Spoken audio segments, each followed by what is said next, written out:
النهارده الحد الثالث من شهر باقونة، وبفكركم قلنا شهر باقونة يعني السنة القبطية قربت تخلص.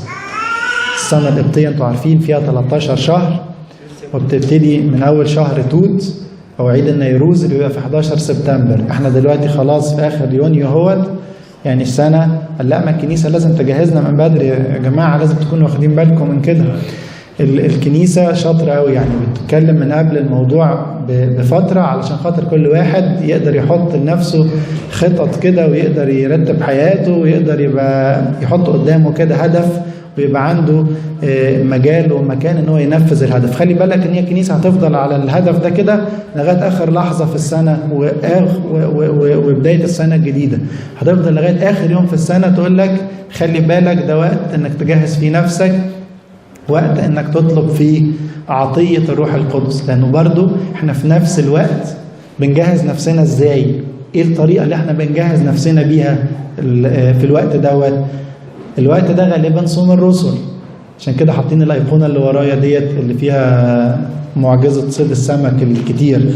عايز تقول جهز نفسك، جهز نفسك بمعنى ان انت اطلب بلجاجة يعني بإلحاح، اطلب انك حياتك تكون مليانة من روح ربنا القدوس. اطلب انك تكون هيكل ومسكن لروح ربنا القدوس.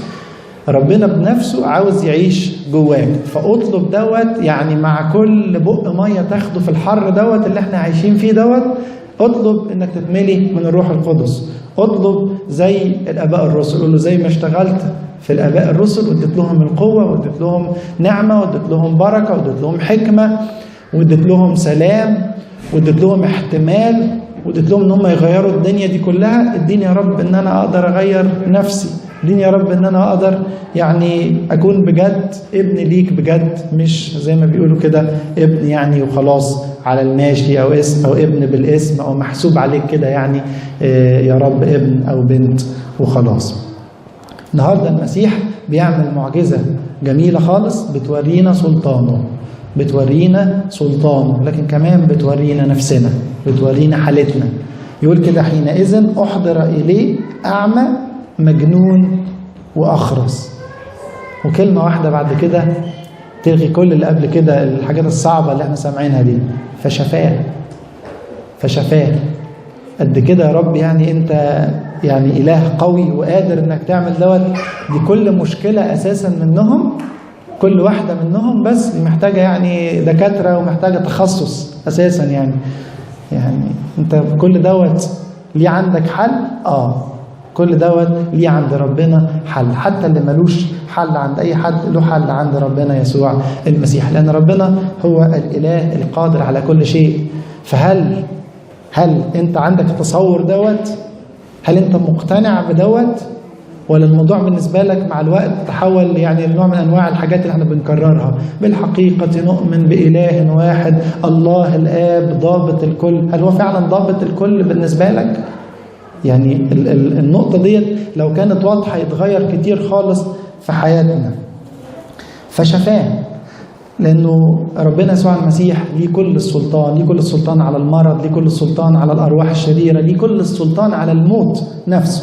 حتى أن الأعمى الأخرس اتكلم وأبصر. ونتخيل بقى أن في الوقت دوت يكون الناس رد فعلها عامل إزاي. تخيلوا كده واحد جايبينه، هم اللي جايبينه، ويعني زي ما بيقولوا كده يعني هم اللي كانوا مسكينه من ايده، يعني احضر يعني حد تاني اللي جايبه، مش اعمى لا شايف ولا بيتكلم ومجنون. فالناس كلها يعني حصل لها نوع من انواع تعجبوا جدا يعني. وقالوا ألعل هذا هو ابن داود. ابتدى يتحرك جواهم بقى يعني مشاعر كده روحيه، ابتدى يكون في بذره كده روحيه جواهم كده يعني عايزه تتروي. يعني زي بالظبط انت كده مثلا ما تحصل لك اي خبره روحيه في حياتك كده، او ربنا يلمسك كده او يخبط على باب قلبك، فتحس كده برغبه في انك عايز تصلي، في رغبه في انك عايز خلاص ابتدي بقى الصوم بقى، خلاص فاضل كام يوم في الصوم، كفايه كده اللي فات من الصوم، عاوز اقرا الانجيل، عاوز اصالح حد انا مخاصمه. يعني في حاجه ابتدت تتحرك جواهم.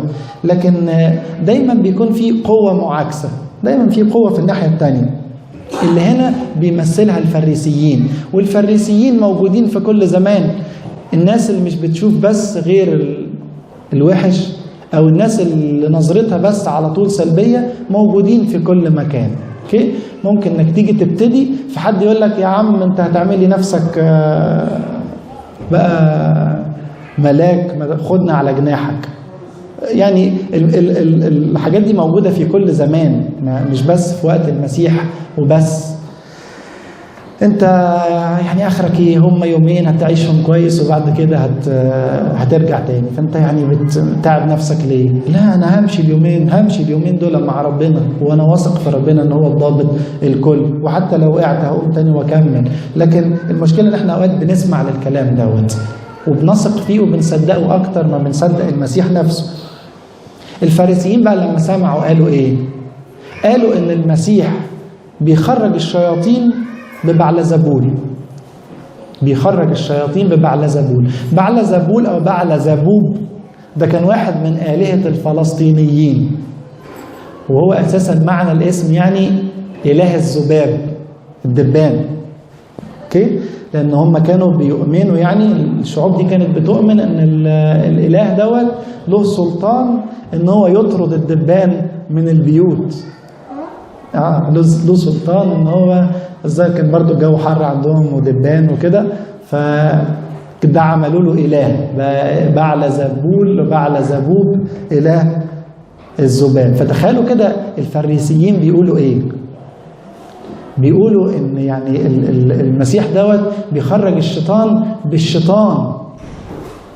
اصل هو اصلا في شيطان. وقالوا مره عن المسيح قبل كده، هو احنا مش قلنا قبل كده انك سامري وبك شيطان؟ فابتدى المسيح يرد عليهم بكلام اتحفر في جبين الزمن لينا واللي هيجوا بعدينا، ويا بخت اللي يسمع الكلام دوت.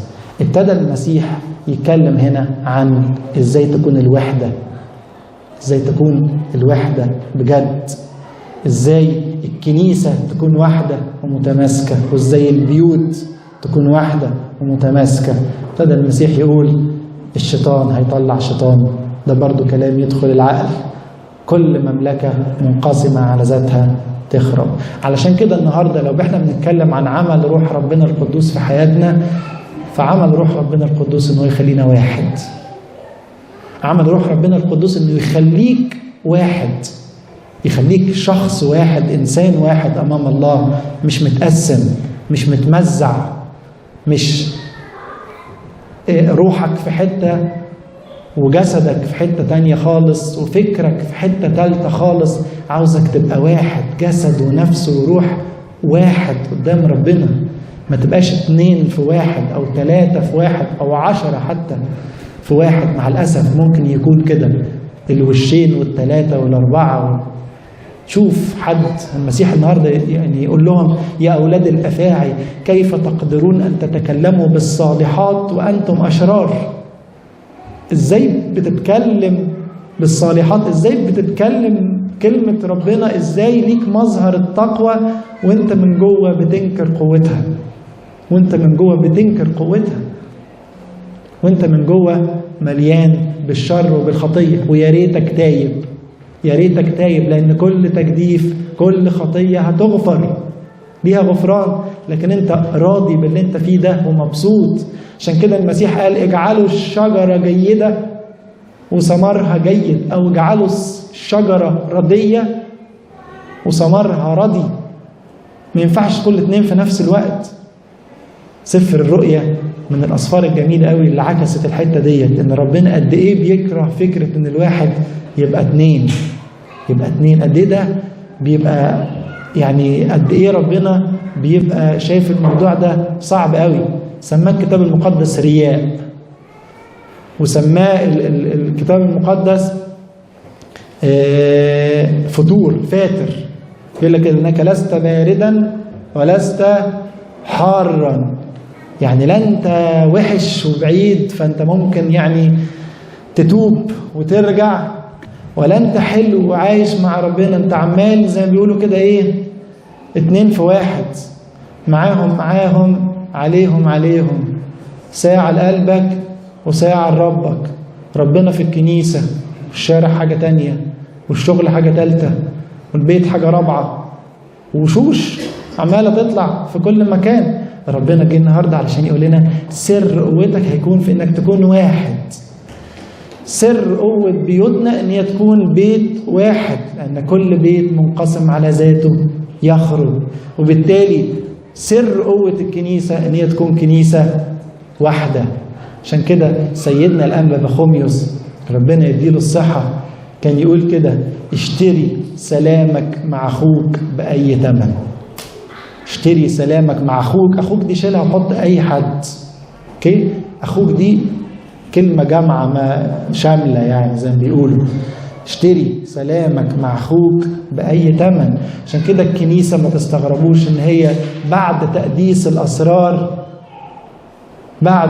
الأسرار على طول تقول: نعم نسألك أيها المسيح إلهنا ثبت أساس الكنيسة، وحدانية القلب اللي للمحبة فلتتأصل فينا.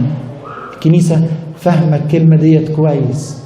عشان كده من أكتر الحاجات اللي ممكن تكون وحشة في أي إنسان أو في أي بيت أو في أي كنيسة هي فكرة التحزب، هي فكرة الانقسام، هي فكرة تكون في أحزاب، كل واحد بقى مين تبع مين ومين بيحب مين وبيكره مين. بعدنا تماما عن فكرة الكنيسة اللي هي زي ما قلنا كده جسد المسيح الواحد اللي عمره ما ينقسم. بولس الرسول قال: هل انقسم المسيح؟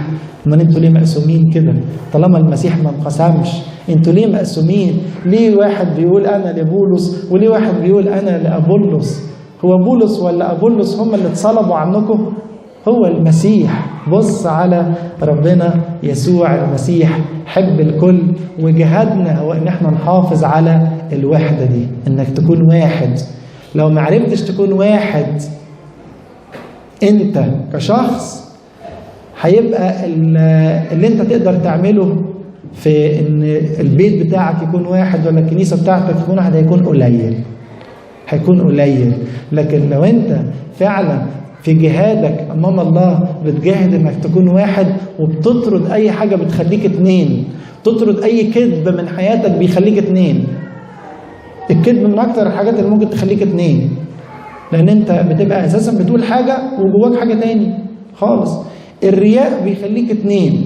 الرياء اللي احنا اوقات بنسميه مجاملة بس هو رياء. اوكي؟ نسميه اوقات احنا باسماء تانية كده، بنبقى الحتة دي حرب كبيرة من عدو الخير. اوكي؟ كل الحاجات دي ممكن تخلينا اتنين وانت واحد. المفروض انك تكون واحد. انا مبسوط ان الكنيسة فيها عيال كتير صغيرين، احنا عندنا مستقبل نشكر ربنا. بس كويس يا بيتر برضو انك قفلت الباب، كتر خيرك. يبقى الكنيسة قوتها في الوحدة بتاعتها، ان هي تكون واحد. كمان بيكلمنا عن التوبة. المسيح بيكلمنا عن التوبة، توبة الكنيسة اللي بتتوب هي الكنيسة اللي هتكون فعلا واحد قدام ربنا، مش الكنيسة اللي بتكابر، اللي أعضائها بيكبروا وكل واحد منهم بيدور على حتة يعلق فيها أخطائه. لا، التوبة مفتوحة.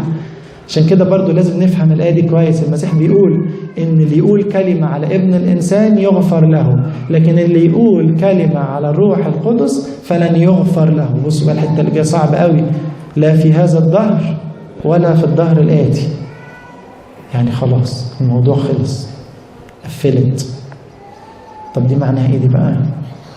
معناها ايه دي؟ عشان الكلمة دي كلمة صعبة قوي. يعني ازاي يعني انا لو قلت يعني في فكري كده اي فكرة جاتني، اي فكرة وحشة ولا حتى بالتصرف اعتبر انكرت قوة ربنا واطفأت الروح القدس جوايا وزعلت الروح القدس جوايا، احزنته، يبقى انا كده خلاص هلكت؟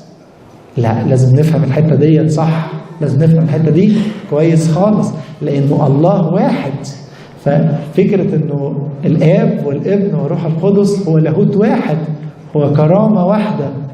عشان كده لما المسيح يقول كلمة على ابن الإنسان، على الابن يغفر ليه لكن على الروح القدس ما يغفرش، ده مش تفريق، لا، لأن الروح القدس هو الأقنوم اللي عملوا الخلاص فينا، انه يجيب لنا الفداء. المسيح إلهنا الابن الوحيد الله الظاهر في الجسد اتصلب عننا من 2000 سنة.